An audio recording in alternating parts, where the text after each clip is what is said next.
یہ وہی خیال ہے کہ اس کائنات کی تخلیق کا مقصد صرف اور صرف آپ صلی اللہ علیہ وآلہ وسلم کی ذات ہے۔ اس کا مطلب یہ ہے کہ یہ کائنات آپ صلی اللہ علیہ وآلہ وسلم کی وجہ سے تخلیق کی گئی ہے، اور آپ ہمارا حاصل ایمان ہیں۔ حاصل ایمان، آپ ہمارے ایمان کا حصول ہیں۔ آپ دیکھیں کہ جب آپ کلمہ پڑھتے ہیں تو ہم آپ کے نام کے بغیر ہمارا ایمان مکمل نہیں ہوتا۔ ہم درود السلام آپ پر بھیجتے ہیں تو ہماری نماز ہوتی ہے۔ آپ صلی اللہ علیہ وآلہ وسلم پر ہمارا کامل ایمان ہی ہمارے ایمان کا حصول ہے۔ اللہ تعالیٰ نے ہر جگہ اپنے نام کے ساتھ آپ کا نام جوڑا ہے۔ بہت سارے ایسے مذاہب ہیں جو اللہ تعالیٰ کے وجود کو مانتے ہیں لیکن نبی کے وجود کو نہیں مانتے، تو اللہ تعالیٰ نے ان کو کافر قرار دیا، نہ کہ وہ اسلام کے دائرے میں داخل ہوئے۔ اس کا مطلب یہ ہے کہ آپ حاصل ایمان ہیں، آپ کی تخلیق کا ایک خاص مقصد ہے۔ پھر دیکھیے گا، جو تجھ سے گریزاں وہ خدا سے ہے گریزاں، جو تجھ سے دور ہے وہ اللہ سے بھی دور ہے۔ آپ کو میں مثال بتا چکی ہوں پہلے کہ بہت سارے مذاہب ایسے ہیں کہ جن کی وجہ سے جنہوں نے اللہ تعالیٰ کے وجود کو قبول کیا لیکن آپ صلی اللہ علیہ وآلہ وسلم کے وجود کو قبول نہیں کیا، تو وہ کیا ہے، وہ اس دائرے میں نہیں آ سکے کہ ان کا ایمان مکمل نہیں ہوا، کیونکہ اللہ تعالیٰ نے سورۃ النساء میں خود فرمایا ہے کہ رسول کی اطاعت میری اطاعت ہے، اور حدیث نبوی بھی ہے کہ اگر تمہیں خدا سے محبت کا دعویٰ ہے تو آؤ میری پیروی کرو، اللہ بھی تم سے محبت کرے گا۔ اگر ہم دوری اختیار کریں گے اور اللہ تعالیٰ کے ساتھ نبی پاک صلی اللہ علیہ وسلم کی اطاعت نہیں کریں گے تو پھر اس کا مطلب توحید کی بنا پر اور رسالت کو چھوڑ کر ہمارا ایمان کبھی بھی مکمل نہیں ہو سکتا۔ دوسرا شعر دیکھیے گا، کردار کا یہ حال صداقت ہی صداقت، اخلاق کا یہ رنگ کہ قرآن ہی قرآن۔ مفہوم دیکھیے گا، آپ صلی اللہ علیہ وسلم کا کردار سراپا صداقت ہے، اور آپ صلی اللہ علیہ وسلم کا کردار اور قرآن کی عملی تفسیر ہے۔ حوالہ اشعار میں آپ کو بعد میں بتاتی ہوں۔ اس شعر میں نبی پاک صلی اللہ علیہ وسلم کی دو صفات کا ذکر کیا گیا ہے کہ آپ صلی اللہ علیہ وسلم کی خوبی، پہلی خوبی ہے صداقت، پھر دوسری خوبی جس کا ذکر کیا گیا ہے وہ ہے آپ کا اخلاق۔ صداقت کیا ہے؟ اس سے پہلے آپ دیکھیں کہ ایک قول ہے کہ معاشرے کا انسان پر ضرور اثر پڑتا ہے، لیکن ہم اگر تاریخی طور پر ہم جائزہ لیتے ہیں تو نبی پاک صلی اللہ علیہ وسلم جہاں رہتے تھے عرب میں جہالت کے سوا کچھ نہ تھا۔ وہاں پہ سارے لوگ کیا تھے؟ جاہل تھے، ہر برائی ان میں موجود تھی، لیکن آپ صلی اللہ علیہ وسلم نے اس قول کو بھی غلط ثابت کر دیا۔ آپ صلی اللہ علیہ وسلم اس تمام تر ان برائیوں میں رہنے کے باوجود آپ پارسا تھے، آپ نیک باز تھے، آپ پاک باز تھے، اور لوگ آپ کو صادق اور امین کہہ کر پکارتے تھے، لوگ آپ کے پاس اپنی امانت رکھواتے تھے۔ آپ کے بارے میں آپ کے جانی دشمن نے بھی کہا کہ محمد صلی اللہ علیہ وسلم جھوٹ نہیں بولتے۔ ابو جہل سے جب پوچھا گیا کہ نبی پاک صلی اللہ علیہ وسلم کے بارے میں تو انہوں نے بھی کہا کہ آپ صلی اللہ علیہ وسلم جھوٹ نہیں بولتے۔ اور اسی طرح سے ایک واقعہ بھی ہے کہ جب کیسر روم کو آپ نے دعوت اسلام بھیجی تو کیسر روم نے کسی ایک اجنبی تاجر کو بلایا اور اس نے سوال کیا کہ یہ شخص جو نبی ہونے کا دعویٰ کرتا ہے کیا یہ سچا ہے؟ اتفاقاً ابو سفیان کو بلایا گیا۔ ابو سفیان نے اسلام قبول نہیں کیا تھا اور وہ نبی پاک صلی اللہ علیہ وسلم کے بھی خلاف تھا، لیکن اس نے کہا کہ آپ صلی اللہ علیہ وسلم نے کبھی بھی جھوٹ نہیں بولا، آپ صادق ہیں، آپ کو لوگ صادق اور امین کہہ کر پکارتے ہیں۔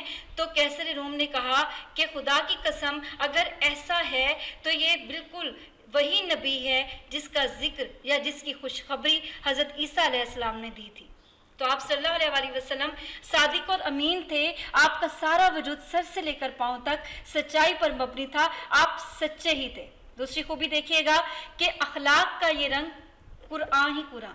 آپ صلی اللہ علیہ وسلم کا اخلاق کیسا تھا؟ حضرت عائشہ سے کسی نے پوچھا کہ آپ صلی اللہ علیہ وسلم کا اخلاق کیسا ہے؟ حضرت عائشہ نے کہا کہ آپ کا اخلاق قرآن کی تفسیر ہے۔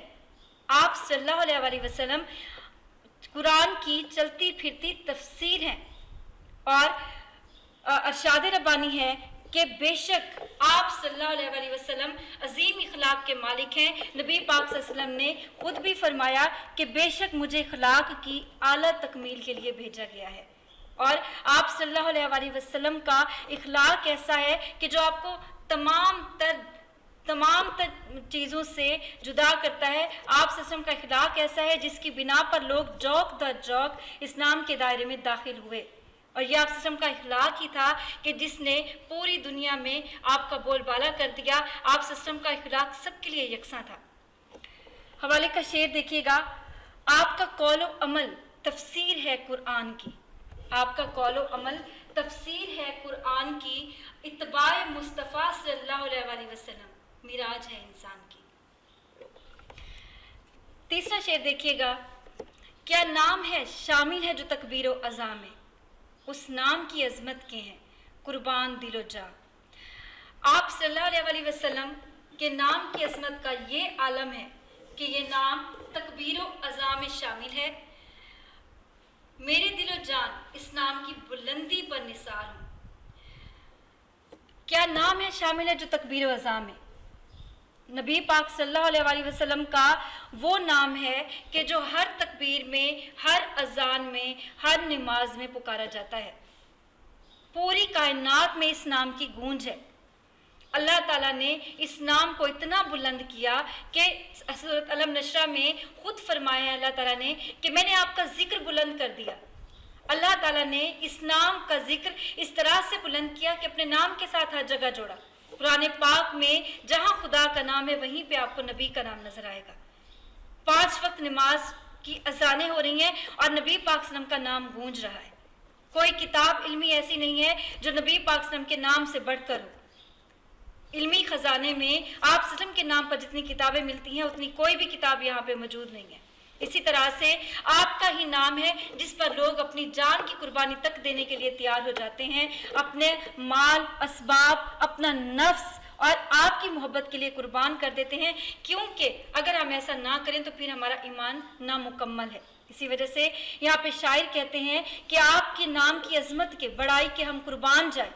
ہمارا دل، ہماری جان، ہمارا نفس، ہمارا مال، ہماری تمام تر چیزیں وہ سب آپ کے نام پر قربان ہیں۔ اور اس کی مثالیں ہمیں ملتی ہیں پوری تاریخ اسلام میں کہ کیسے صحابہ آئے، کن کن لوگوں نے، جو بھی نبی سے محبت کرتا تھا اس نے سب کچھ آپ کے نام پہ قربان کر دیا۔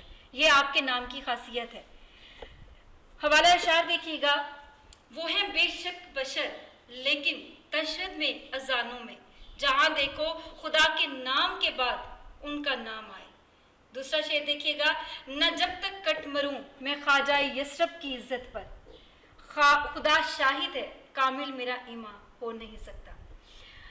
امید ہے عزیز طلبہ آپ کو یہ لیکچر سمجھ میں آ گیا ہوگا۔ میں اس کے بقیہ اشعار کے ساتھ اگلے لیکچر میں حاضر ہوں گی، تب تک کے لیے اللہ حافظ۔